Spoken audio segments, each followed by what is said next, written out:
Сегодня мы поговорим о возможных геополитических сценариях на Ближнем Востоке и Южном Кавказе, где ключевыми игроками выступают Иран, Израиль, Азербайджан и Армения. Первый этап этого сложного процесса – захват Нагорного Карабаха. В данном случае Иран, как известно, не вмешался, поскольку это было бы расценено как вмешательство во внутренние дела Азербайджана. В результате буферная зона исчезла, и Азербайджан подошел вплотную к иранским границам. Второй аспект – реакция Израиля на действия Палестины и Хамас. Никто не станет осуждать Израиль за ответные меры на террористические атаки, и Иран снова не предпримет активных действий, поскольку его национальная безопасность напрямую не затронута. Следующий момент – удар по Тегерану. В результате ракетного удара был убит глава Хамас Исмаил Хания. Предполагается, что американцы попытались замять последствия, но это лишь добавило напряженности в регионе. Не менее важен вопрос Ливана и Хезболлы. Иран, будучи ослабленным на международной арене, вероятно, не сможет активно вмешаться в ситуацию и, по сути, уже этого не сделал. Уже сейчас появляются слухи о том, что в Тегеране обсуждают перенос столицы на юг страны из-за растущего давления. Если все эти шаги действительно на 90% реализованы, а они уже реализованы, то Армения сейчас стоит перед сложным выбором. Единственный шанс предотвратить крупномасштабную агрессию – это вступить в антииранскую коалицию, возможно, не как прямой враг Ирана, а как нейтральный союзник США с контролем армяно-иранской границы в интересах Израиля и США. Вероятно, уже ведутся закулисные переговоры как с американцами, так и с иранцами. США могут пообещать Армении защиту от Израиля и Азербайджана, если Ереван поддержит их сторону, а Иран может предложить свою защиту в случае нападения Азербайджана при поддержке Израиля. Ситуация остается неопределенной, так как на международной арене есть еще один важный игрок – Франция. Недавно состоялись переговоры между иранскими и французскими дипломатами, что добавило новый виток в эту сложную игру. Что касается перспектив ирано-израильского конфликта, мнения разделились. Одни эксперты утверждают, что полномасштабной войны не будет, другие опасаются начала Третьей мировой войны. Независимо от того, какой сценарий будет реализован, Южный Кавказ также может оказаться втянутым в конфликт. Существует несколько возможных вариантов развития событий на Южном Кавказе.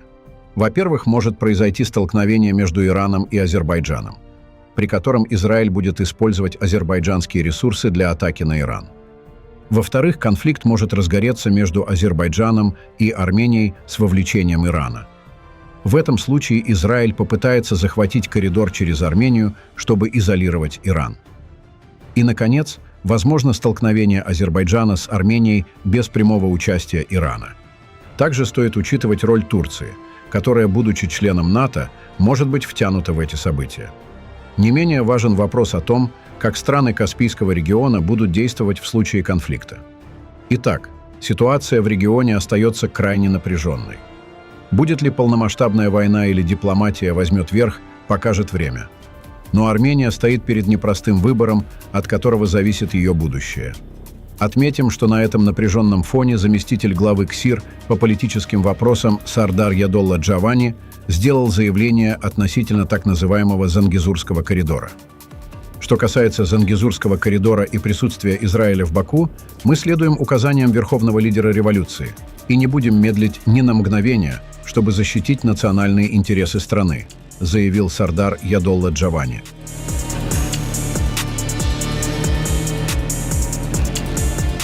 Алиев дал понять, почему не собирается подписывать мирный договор с Арменией.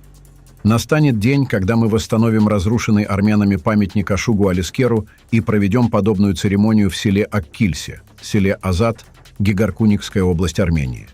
Здесь уже никакие таблетки не помогут.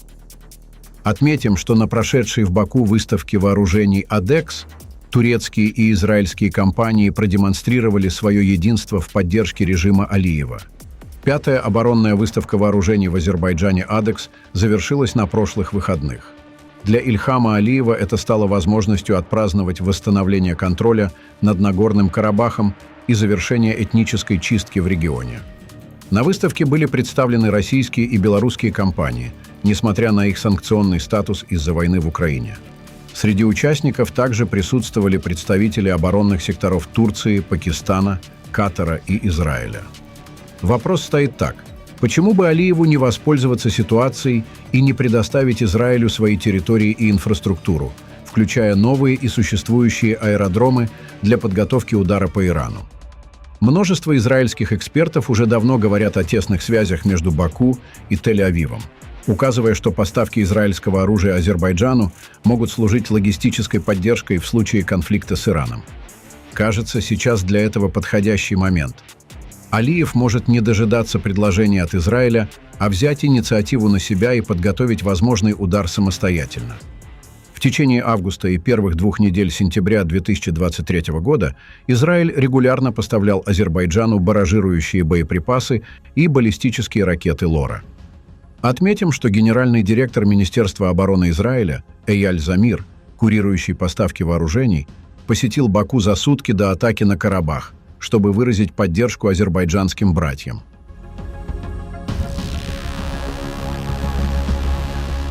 Крупные геополитические игроки давно разрабатывают стратегии и готовятся к переменам задолго до того, как эти процессы становятся очевидными или поддаются анализу для большинства. Еще в начале 2000-х предполагалось, что Третья мировая война может начаться именно на Армянском Нагорье. Тогда это казалось маловероятным. Однако события начали разворачиваться в 2020 году, и это произошло не потому, что Азербайджан решил действовать самостоятельно. Это были естественные процессы, вытекающие из определенных договоренностей между мировыми державами, которые двигали свои планы вперед, не обращая внимания на моральные аспекты. Да, мы вернули наши земли в 1994 году, но легитимизировать их с помощью дипломатии и окончательно решить вопрос не удалось.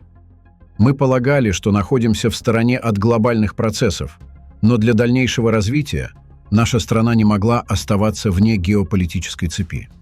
Ближний Восток и Юго-Восточная Европа давно требуют реформ и продолжают нуждаться в изменениях, будь то стабилизация политической ситуации, перераспределение ресурсов или ослабление влияния религиозного радикализма.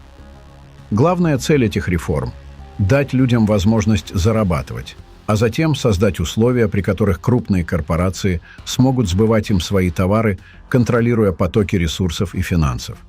Все это можно реализовать только через войну.